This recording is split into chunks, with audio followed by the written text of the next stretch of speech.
क्यों इस ज्योतिर्लिंग में महादेव अपने सबसे रुद्र रूप में प्रकट हुए थे। पुणे में स्थित भीमाशंकर ज्योतिर्लिंग।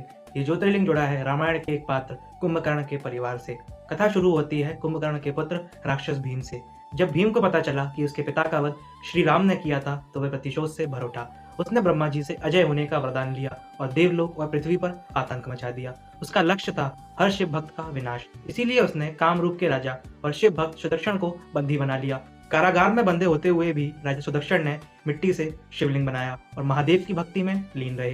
तभी तलवार लेकर भीम आया और बोलने लगा, मूर्ख, किसके सामने सर झुका रहा है? इस पत्थर में कोई भगवान नहीं। अगर है तो उसे बुला, नहीं तो आज तेरी गर्दन और इस शिवलिंग के टुकड़े एक साथ होंगे।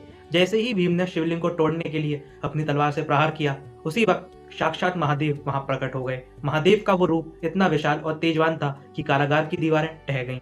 महादेव और भीम का युद्ध इतना भीषण था कि सृष्टि कांप उठी। अंत में महादेव ने शस्त्र से नहीं बल्कि अपनी दिव्य हुंकार से भीम और उसकी पूरी सेना को एक क्षण में भस्म कर दिया। युद्ध के उस भीषण ताप और क्रोध के कारण महादेव के शरीर से जो पसीने की बूंदें गिरी, उसी से भीमा नदी का जन्म हुआ। ऋषियों की प्रार्थना पर महादेव सदा के लिए सह्याद्री पर्वत पर शिवलिंग के रूप में स्थापित हो गए। भीमा शंकर के दर्शन मात्र से मनुष्य के भीतर का सारा भय और शत्रुओं का साया समाप्त हो जाता है।